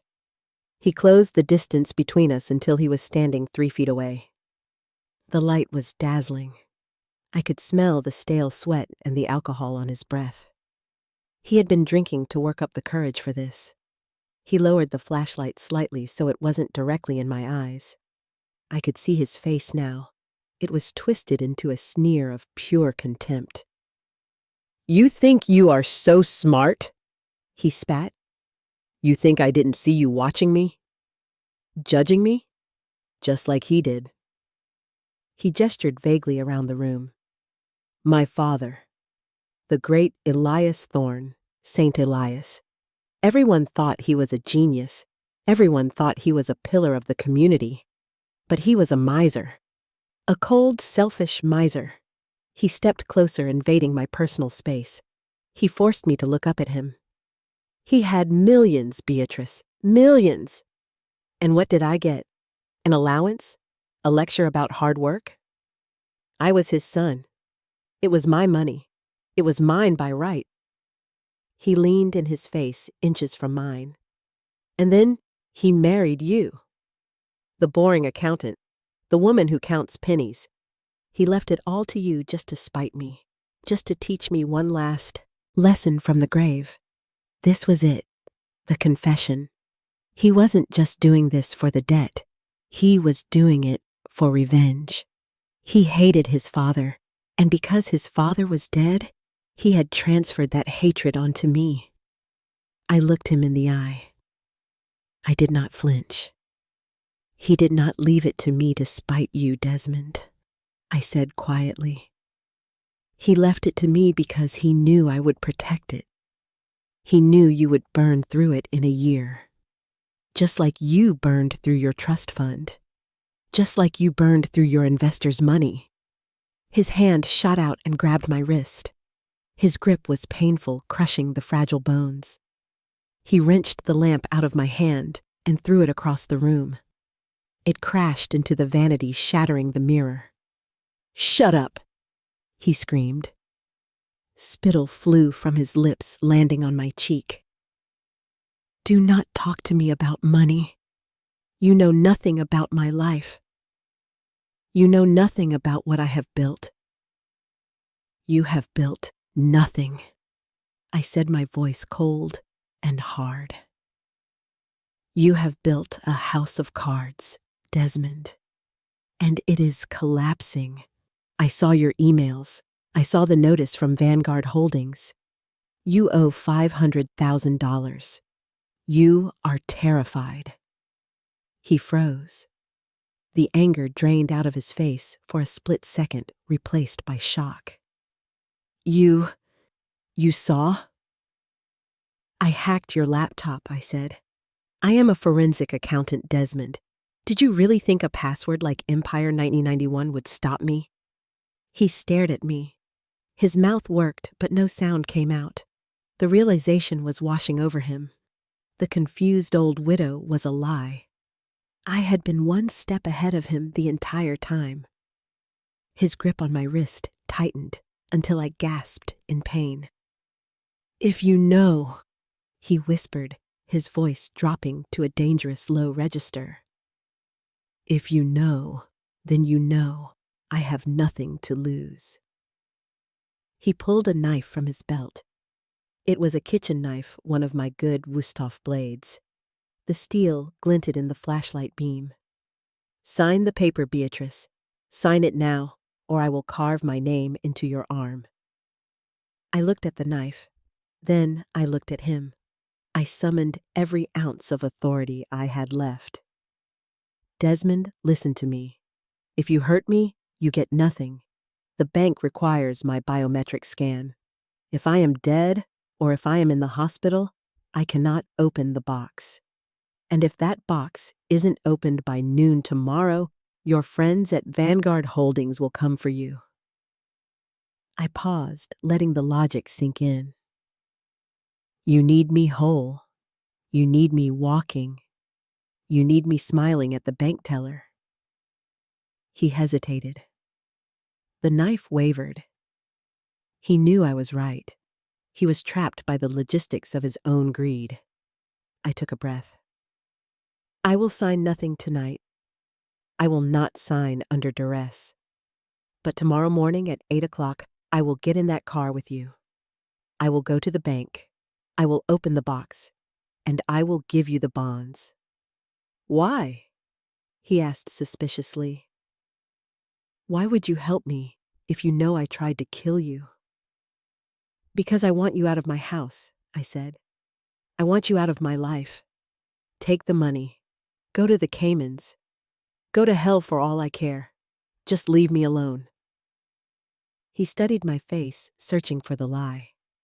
He saw only exhaustion and resignation. He slowly lowered the knife. He stepped back. "Fine," he said. "Fine. We do it your way." He walked over to the armchair I had used as a barricade. He dragged it to the center of the room, facing my bed. He sat down, placing the flashlight on his knee so the beam pointed at me. He kept the knife in his hand. "Get in bed," he ordered. I climbed into bed, pulling the quilt up to my chin. "I am not leaving this room," he said. "I am going to sit right here and watch you sleep. And if you try to leave, if you try to make a call, if you even sneeze too loud, I will finish what I started." I lay my head on the pillow. I closed my eyes. "Good night, Desmond," I whispered. I listened to his breathing in the dark. It was ragged and shallow. He was running on adrenaline and fear. I did not sleep. I lay there, counting the seconds. I was calculating the drive time to the bank. I was calculating the arrival of the police. The audit was over. The numbers were tallied. Tomorrow was just the collection. And Desmond Thorne was about to find out that the penalty for late payment was higher than he could ever afford. The sun did not rise so much as the darkness simply dissolved into a bruised shade of gray. I had watched the transition from the window of my bedroom while Desmond sat in the armchair, his eyes gritty with exhaustion, the knife still resting loosely in his hand. He looked like a specter, a man haunted by his own reflection. When the clock struck 7, he stood up. His joints cracked. He looked at me, and the manic energy returned, flooding his face with a desperate artificial light. "It is time," he said. "Get up, Beatrice. Get dressed. Wear something nice. We are going to the bank." I dressed slowly, putting on my pearls and my best wool coat. I brushed my hair. I applied a touch of lipstick. If I was going to execute the final phase of my plan, I would do it with dignity. I would not look like a victim. I would look like the executor of the estate. We walked out to the car in the rain. Desmond gripped my elbow, his fingers digging into the flesh, bruising the skin. He opened the passenger door of the Mercedes and shoved me inside. He got in the driver's seat and threw the car into gear before the door was even fully closed. The drive to Portland takes 2 hours on the coastal highway. It is a treacherous road of hairpin turns and sheer drops into the Pacific. Desmond drove it like a man possessing a death wish. He overtook logging trucks on blind corners. He tailgated tourists. He was driving fast because he thought he was racing against the clock. He thought he was racing Vanguard Holdings. He did not know he was racing toward a finish line I had painted for him 24 hours ago. For the first hour, he was talkative. He was high on the anticipation of wealth. He turned on the radio, blasting pop music. He tapped his fingers on the steering wheel. 4.2 million, he muttered to himself. That is enough. I can pay off the loan. I can get a condo in Miami. Start fresh. Maybe get into crypto. I stared out the window at the blurred coastline. I let him ramble. I let him build his castles in the air. It is cruel, perhaps, to let a man dream before you wake him up, but Desmond had earned his cruelty. As we approached the city limits, the traffic thickened. The rain turned into a steady drizzle. We were stopped at a red light on the outskirts of downtown. The wipers were slapping back and forth. Slap, slap, slap. A metronome counting down the seconds. I turned my head and looked at him. Desmond? I said, my voice cutting through the hum of the heater. Do you know what the IRS Form 3949A is? He looked at me annoyed. What? Why are you talking about tax forms now? We are almost there. It is the information referral form, I continued calmly. It is used to report suspected tax fraud to the Criminal Investigation Division. It is quite detailed. It asks for the taxpayer's name, address, and social security number. It asks for the nature of the violation. Unreported income, failure to pay tax, money laundering. He laughed, a short, barking sound. Jesus, Beatrice, you are obsessed. Give it a rest. You are retired. I am retired, I agreed. But the law is not. You see, Desmond, when I hacked your laptop, I did not just look at your emails. I downloaded your hard drive. I found the ledger for your startup. I found the invoices for services that were never rendered. I found the wire transfers to the shell company in the Cayman Islands. The light turned green. He pressed the gas, but he was looking at me now, not the road. His smile faltered. So what? He said, sneering. You have some files. Who cares? In an hour, I will be gone. I will have the bonds, and I will be on a plane to a non-extradition country before you can even dial the 800 number. That is where you are mistaken, I said. I do not need to dial the number. I already filed the report. He slammed on the brakes. The car behind us honked long and angry. Desmond ignored it. He stared at me, his face draining of color. You what? He whispered. I sent the package yesterday morning, I said. Before you went to the bank the first time. I sent it to Special Agent Frank Miller. He is an old friend. He runs the Financial Crimes Task Force in Portland. I included everything, Desmond. The fake invoices, the loan shark emails, the threats. Desmond's hands began to shake on the steering wheel. He looked around wildly, as if he expected agents to jump out of the bushes right there on the highway. You couldn't have, he stammered. You were in the house. I was watching you. I am a forensic accountant, Desmond, I said. I know how to document a crime scene. I sent the files via a scheduled upload from my secure server. It went out at 9:00 a.m. yesterday. Frank has had it for 24 hours. Desmond looked at the dashboard clock. It was 9:30 a.m. He has had 24 hours to analyze the data, I continued relentlessly. He has had time to secure a warrant. He has had time to freeze your known assets. And most importantly, he has had time to coordinate with the local police. Desmond slammed his fist against the steering wheel, screaming a curse word that made the glass rattle. "You lying witch! You set me up! I did not set you up," I said. "I merely audited you." "You provided the evidence. I just filed the return." He grabbed me by the collar of my coat, pulling me toward him. His eyes were wide and bloodshot. "Call him," he hissed. "Call your friend. Tell him it was a mistake. Tell him you were confused. Tell him I am innocent."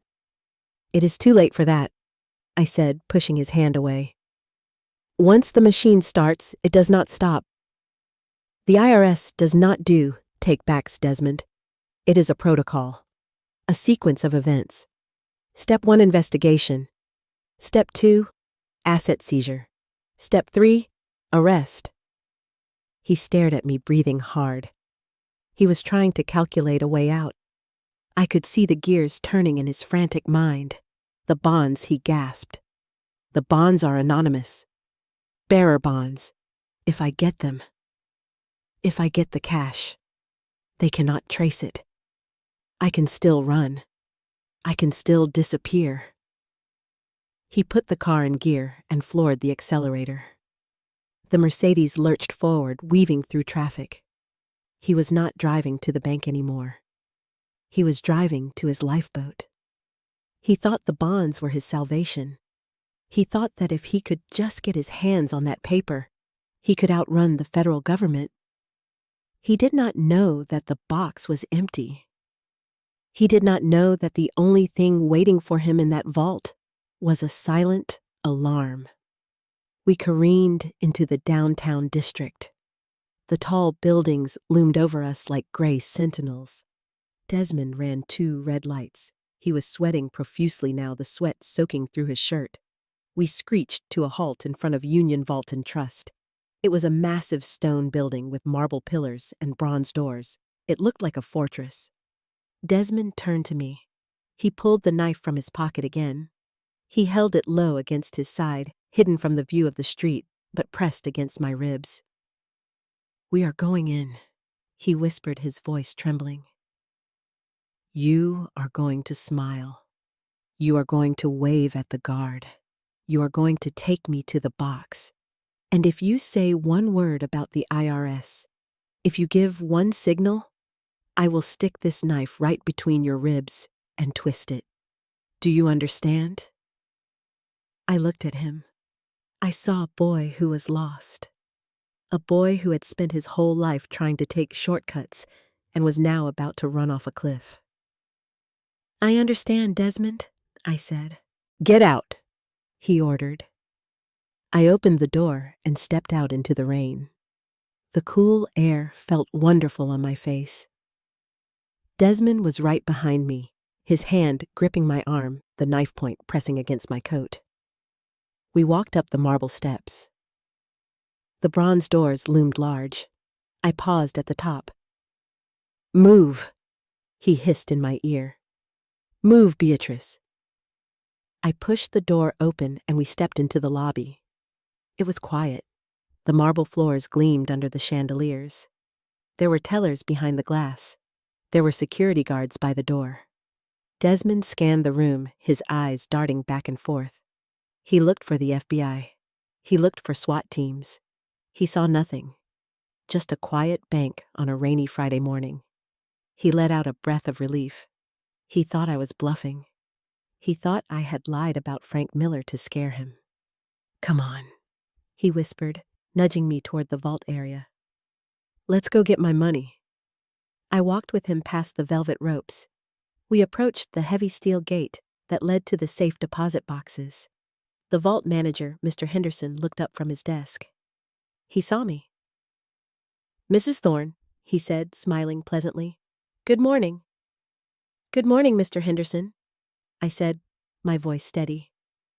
"My stepson and I would like to access box 882, please." "Of course," he said, standing up. "Right this way." Desmond squeezed my arm triumphantly. He had won. He was seconds away from the fortune. Mr. Henderson led us into the vault. The air was cool and smelled of steel and dust. Walls of brass boxes rose up on all sides. "Here we are," Mr. Henderson said, stopping in front of a large box at eye level. "Box 882. I will need your thumbprint, Mrs. Thorne." I stepped forward. Desmond was practically vibrating behind me. I placed my thumb on the scanner. Beep. The light turned green. Mr. Henderson turned his key. I turned mine. The lock clicked. Mr. Henderson pulled the long metal box out of the wall. "I will leave you to your privacy," he said, nodding and walking out of the vault. We were alone. Desmond shoved me aside. He grabbed the box. He carried it to the small viewing table in the center of the room. His hands were shaking so badly he could barely lift the lid. "This is it," he whispered. "This is it." He threw the lid open. He looked inside. I watched his face. I watched the triumph drain away, replaced by a confusion so deep it looked like physical pain. He reached into the box. He pulled out the only thing that was in there. It was not a stack of bonds. It was not gold. It was a single sheet of paper. Old IRS letterhead. He held it up to the light. He read the single sentence written in Elias's handwriting. "The only thing of value in this life is what you earn yourself." Desmond stared at the paper. Then he looked at the empty box. Then he looked at me. "Where is it?" he screamed, his voice echoing off the steel walls. "Where is the money?" I adjusted my coat. "There is no money, Desmond," I said. "There never was. Elias donated everything to the Children's Hospital 5 years ago. This box is a decoy." He dropped the paper. He gripped the edge of the table, his knuckles white. "You lied," he whispered. "You lied to me." "I did not lie," I said. "I audited you, and I found that you were insolvent." And then we heard it. The sound of heavy boots on the marble floor outside. The sound of the vault gate clanging shut. Desmond spun around. Standing in the doorway of the vault, filling the frame, was a large man in a gray suit. He was holding a badge. Frank Miller. "Hello, Desmond," Frank said, his voice deep and calm. "I believe you know Beatrice. She tells me you have some unpaid taxes to discuss." The vault at Union Vault and Trust is designed to keep things in. It is a box of steel and reinforced concrete buried deep beneath the city streets, intended to protect gold and diamonds from fire and theft. But on that Friday morning, it felt like a cage. The air was still and recycled, smelling of metal polish and old money. Desmond stood by the viewing table, his back pressed against the wall of brass boxes. He looked at Frank Miller. He looked at the badge hanging from Frank's belt. Then he looked at the empty black box on the table. The reality was crashing down on him like a landslide. The $4 million. The escape plan. The condo in Miami. It was all evaporating into smoke. Desmond looked at me, his eyes wide and wet. "You called them," he whispered. "You actually called them." "I told you, Desmond," I said, my voice echoing softly in the small room. "I never bluff. That is a gambler's tactic. I am an accountant. I only deal in verified facts." Frank stepped further into the room. He was a large man with a square jaw and eyes that had seen every trick a desperate criminal could pull. He did not look angry. He looked disappointed. Behind him in the corridor, 2 uniformed police officers appeared, their hands resting on their holsters. "Desmond Thorne." Frank said, his voice filling the space. "Put your hands on the table. Do it now." Desmond hesitated. His right hand was still in his pocket, clutching the handle of the knife. I saw his knuckles turn white. For a terrifying second, I thought he might try to use it. I thought he might try to grab me to use me as a shield one last time. But the fight had gone out of him. The adrenaline that had sustained him for 3 days, the manic hope that kept him moving, had vanished the moment he saw the empty box. Without the money, he was nothing. Without the prize, the game was just a series of crimes he had committed for no reason. He pulled his hand out of his pocket. The knife clattered onto the metal table next to the empty box. It sounded like a gunshot in the silence. He raised his hands. They were shaking so violently that his fingers looked like they were vibrating. Frank nodded to the officers. They moved in efficiently. One of them grabbed Desmond's arm and spun him around. I heard the mechanical ratcheting sound of handcuffs tightening. Click, click. "You have the right to remain silent," the officer droned, reciting the script I had heard 1,000 times on television, but never thought I would hear directed at my own family. "Anything you say can and will be used against you." Desmond did not struggle. He slumped against the table, his cheek pressed against the cold steel. He looked at the note from Elias lying there. "The only thing of value in this life is what you earn yourself."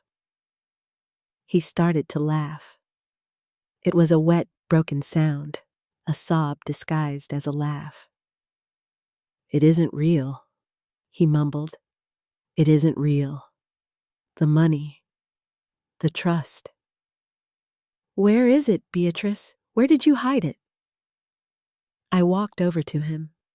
I stood close enough that he could smell my perfume, the same perfume I had worn to his father's funeral. "I didn't hide it, Desmond," I said. "Elias gave it away. He built a wing at the children's hospital. He set up a scholarship fund for architecture students. He gave it all back to the world because he knew that if he left it to you, it would destroy you." Desmond looked up at me. Tears were streaming down his face now, mixing with the sweat. "He hated me," he whispered. "No," I said. "He loved you. He loved you enough to try and force you to stand on your own 2 feet. He wanted you to build something real. But you were too busy looking for shortcuts." The officers pulled him upright. Frank Miller stepped forward and picked up the knife. He bagged it in a plastic evidence pouch. Then he picked up the fake ledger from the table, the one I had planted in the study. "We will be needing this too," Frank said, winking at me. "Evidence of intent." They began to march Desmond out of the vault. He shuffled his feet, his expensive Italian shoes dragging on the marble floor. He looked small. He looked like a child who had been caught stealing candy, but the candy was a fortune, and the punishment was a decade in a federal penitentiary. As they passed me, Desmond stopped. He looked at me one last time. The malice was gone. The greed was gone. There was only a profound, confusing emptiness. "What am I going to do?" he asked, his voice trembling. "Vanguard. The loan. They will kill me, Beatrice. If I go to prison. If they find me." I looked at him with a mixture of pity and resolve. "You are going to federal prison, Desmond," I said. "It is a secure facility. You will be safer in a cell than you would be on the street with a $500,000 debt. Consider it protective custody." He stared at me, processing this. I had saved his life by arresting him. The sharks couldn't reach him in solitary confinement. The officers pushed him forward. I watched him go. I watched his silver head disappear through the heavy bronze doors of the vault. Frank stayed behind for a moment. He put a hand on my shoulder. "Are you okay, Beatrice?" he asked. "That was a close call. You shouldn't have gotten in the car with him." I adjusted my coat, smoothing the wool. "I had to be the chain of custody, Frank," I said. "I had to make sure the audit was completed in person. Besides, I knew you were tracking my phone." Frank shook his head, chuckling. "You are terrifying, Beatrice. Remind me never to get on your bad side. I smiled. It was a genuine smile, the first one I had felt in weeks. Just pay your taxes, Frank, I said, and we will remain the best of friends. He walked me out of the bank. The rain had stopped. The sun was trying to break through the gray clouds over Portland. The air smelled of wet pavement and exhaust, but to me, it smelled like freedom. Desmond's Mercedes was being towed away. A police cruiser was flashing its lights blue and red, reflecting in the puddles. People were stopping to stare, pointing at the scene.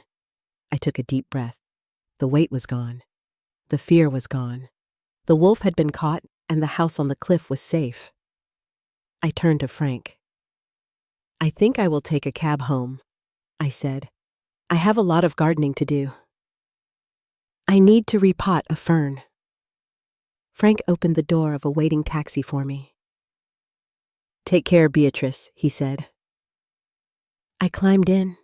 I watched the bank disappear in the rearview mirror as we drove away.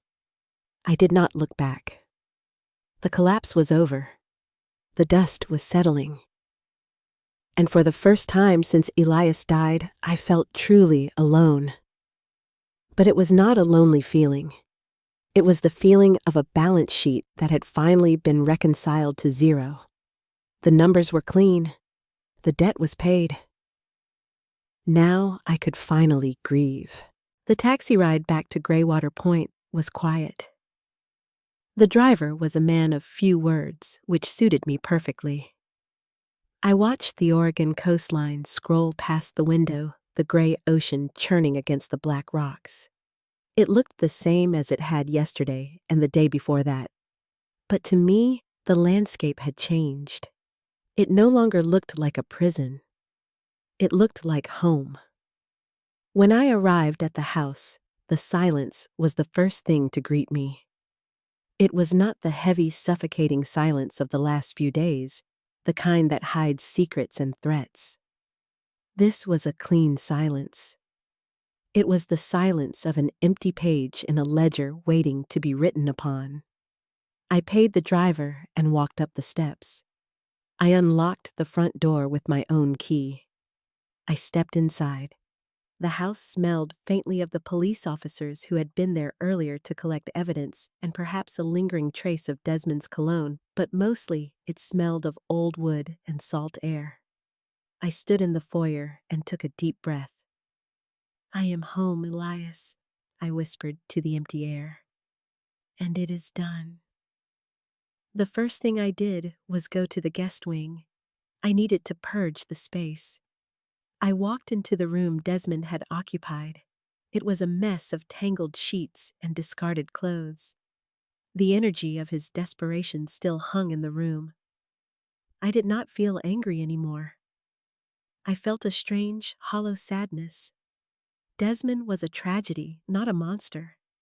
He was a man who had been given every opportunity in life, but had chosen to view every gift as an insult. He had spent his life waiting for a payday that he felt he was owed rather than working for a paycheck he had earned. In the accounting of life, he was a liability that could never be turned into an asset. I packed his bags. I folded his expensive shirts. I placed his shoes in their velvet bags. I did it with the same care I would have used if he were simply leaving for a vacation. There was no point in being destructive. That is the difference between us. He destroyed things when he didn't get his way. I simply organized them. I found his vision board on the wall. The pictures of the yachts and the mansions. The word empire written in red. I took it down. I did not rip it up. I simply folded it and placed it in the trash. It was a document of a failed business plan. When the room was clean, I opened the windows to let the sea breeze scour the corners. Then I closed the door. I would not go in there again for a long time. I went to the kitchen and made tea. I used the good china. I carried it into the library and sat in my favorite chair, the one by the window. I looked out at the garden. I could see the greenhouse where I had burned the page of the will. I could see the cliffs where Desmond had planned to stage my accident. I thought about him sitting in a holding cell right now. I wondered if he was finally sleeping. The chase was over for him too. He no longer had to run from the sharks. He no longer had to lie to investors. In a way, I had given him the only thing that could save him. I had given him a full stop, a hard reset. I took a sip of tea. It was hot and comforting. People often ask me why I chose forensic accounting as a career. They think it sounds boring. They think it is just math and spreadsheets. But it is not about math. It is about truth. We live in a world where people lie constantly. They lie to their spouses. They lie to their bosses. They lie to themselves. But they rarely lie to their bank accounts. Money is the one place where human behavior leaves an indelible track. You can say you are a charitable man, but your credit card statement shows you spend your money on gambling. You can say you are a faithful husband, but the hotel receipts tell a different story. I spent 40 years finding the truth in the numbers. And this week, I had done it one last time. I had audited my own life. I had identified a fraudulent element, and I had removed it. The phone rang.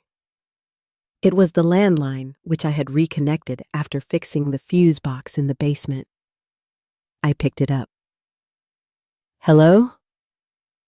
Beatrice? It is Frank Miller. Hello, Frank. I just wanted to let you know. He is being processed. The district attorney is looking at a dozen charges. Wire fraud, identity theft, elder abuse, attempted extortion, and thanks to your tip about the Caymans, the feds are freezing everything. He won't be seeing daylight for a long time. Thank you, Frank, I said. He paused. Beatrice, I have to ask. The bearer bonds, the empty box. Did Elias really donate it all? Or was that just another one of your plays? I smiled. Frank knew me too well. Elias donated a great deal, Frank, I said. The hospital wing is very real. But let us just say that a woman needs a retirement fund, and I have always preferred a diversified portfolio. Frank laughed a deep, warm sound. You are impossible, Beatrice. Go get some rest. Case closed. Case closed, I repeated. I hung up the phone. I reached into the pocket of my cardigan. I pulled out a small silver key. It was not the key to box 882 at Union Vault and Trust. It was a key to a different box at a different bank in a small town 3 hours south of here. Elias had not left me defenseless. He had left me well provided for. But he had been smart enough to know that if he put it in the will, Desmond would have challenged it. He would have tied it up in court for years. So Elias had given it to me before he died. A gift. Off the books. I looked at the key. I would not need to use it for a long time. My pension was enough for my tea and my books and the heating bill. But it was nice to know it was there. I stood up and walked to the window. The sun was setting, painting the sky in streaks of violet and gold. It was a beautiful evening. I was alone. I was 72 years old. My husband was gone. My stepson was in prison. By most standards, this should be a sad ending. But as I watched the light fade over the ocean, I did not feel sad. I felt balanced. Life is a ledger. You have your credits and your debits. You have your losses and your gains. You cannot control the market conditions. You cannot control the unexpected expenses. But you can control how you manage the account. I had kept my books clean. I had protected my assets. And most importantly, I had refused to let anyone write off my value. I am Beatrice Thorne. I am a forensic accountant, and my audit is finally closed. So that is my story. I would love to hear what you think. If you were in my position, would you have forgiven him? Or did I do the right thing? By sending my own stepson to prison? Let me know in the comments below. And if you believe in justice, please subscribe to Silver Fox Legacy. Until next time.